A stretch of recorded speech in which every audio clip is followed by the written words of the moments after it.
ইনশাল্লাহ। ফিলিস্তিন আমাদের হচ্ছে একটা মুসলিম কান্ট্রি, ওরা হচ্ছে আমাদের ভাই বোন। মানে ওদের কষ্টগুলো দেখার পর মানে আমি ফিল করতে পারি, আই ফিল ইট।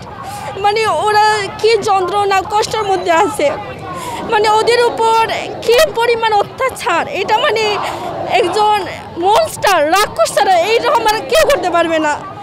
ছোটো বাচ্চা, আমার ফিলিস্তিন মা বোনেরা, ওরা অনেক কষ্ট করতেছে, ওদের শরীর পুড়ে ছাড়কার হয়ে তোলার মতো আকাশ উঠতেছে। এই মানে এগুলো দেখার পর সোশ্যাল মিডিয়ায় যখন ঢুকি আমি, এগুলো দেখার পর আমার মানে ভিতরটা একবারে ছাড়কার হয়ে যায়। মানে কি পরিমাণ কষ্ট লাগে।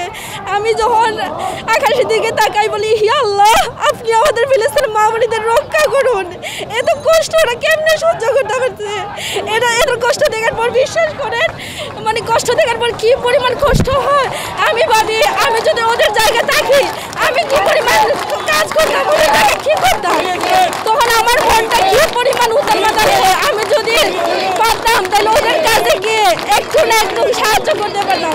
আমার ফিলিস্তিন মা বোনেরা না খেয়ে রোজা রেখেছে, আবার না খেয়ে ওরা বিভিন্ন ধরনের অত্যাচারের শিকার হয়েছে। ফিলিস্তিনি একজন মা বলেছেন, আমার মেয়ে সেহরি না খেয়ে রোজা রেখেছে, কিন্তু পরের দিন ইফতার না করে আমার মেয়ে মারা গেছে। আল্লাহর কসম, আল্লাহ এই জালিমদেরকে রক্ষা করবেন না। আল্লাহ বলে আছেন, আল্লাহ সব দেখতেছেন। ফিলিস্তিনের বাচ্চারা অনেক কষ্ট করে, ওদের শরীরটা একবারে তুলার মতো আকাশে উঠতেছে। কি পরিমাণ কষ্ট, ওরা যন্ত্রণা, এক আল্লাহ ছাড়া কেউ দেখতেছে না। প্রতিটি মুসলিম রাষ্ট্রকে আমি বলবো, আপনাদের আল্লাহর দোয়া লাগে। হাসরের ময়দানে যদি আপনারা বলতে চান, আল্লাহর কাছে জবাব দিতে চান, তাহলে আপনারা ফিলিস্তিন ভাই বোনদের সবার পাশে দাঁড়ান। আল্লাহর দোয়াই লাগে। ওরা অনেক কষ্ট করতেছে, না হে না কাপড় চোপড় কোনো কিচ্ছু করতে পারতেছে না। ওরা অনেক কষ্ট করতেছে, আল্লাহর দোহাই লাগে। আখিরাতে যদি আপনারা আল্লাহর কাছে জবাব দিতে চান, তাইলে ফিলিস্তিনের ভাই বোনদের পাশে দাঁড়ান। আমি আরব রাষ্ট্রদের সবাইকে বলবো আপনারা যে যতটুকু পারেন ইসরায়েলের বিপক্ষে দাঁড়ান, ইসরায়েলকে বয়কট করুন। ইসরায়েল কোনো রাষ্ট্র নয়, এটা হচ্ছে জুলুমকারী একটা রাষ্ট্র, এটা হচ্ছে রাক্ষস, মনস্টার। এরপরে যদি আর কোনো কিছু থাকে তাইলে আল্লাহ বলবেন এইটা।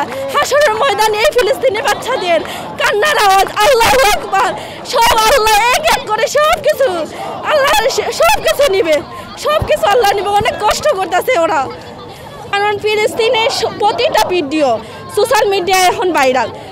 কারণ ওদের কি পরিমাণ কষ্ট অত্যাচারের শিকার হচ্ছে এটা ইতিহাসে লেখা থাকবে, এবং এই সংগ্রাম গৌরবময় সংগ্রাম হয়ে থাকবে।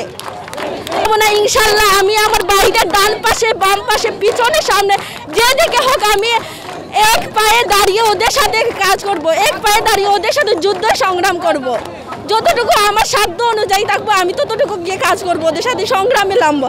এইটা হচ্ছে ইসলাম, কোরআনে বলা আছে এইটা, এই যুদ্ধটা হবে, ইসলামের এই যুদ্ধটা হবেই যে হবে।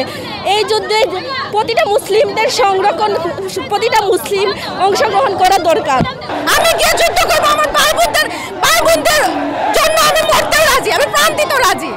কারণ ওদের পাশে আমাদের মুসলিমদেরকে দাঁড়াতে হবে, অন্য কেউ দাঁড়াবে না। আর নেতানিয়াহুর বিচার চাই আমরা।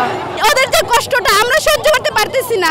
এই ছোট ছোট বাচ্চা, নিষ্পাপ বাচ্চাদেরকে কি পরিমাণ নির্যাতন করতেছে। হে আল্লাহ, তুমি ওদেরকে রক্ষা করো। ওদের সহ্য তো কোনোভাবেই মেনে নিতে পারছি না। আমরা যদি কোনোদিন সুযোগ পাই যুদ্ধে অংশগ্রহণ করতে, আমরা অবশ্যই অংশগ্রহণ করব, কখনো আমরা পিছাবো না, শামিল হব।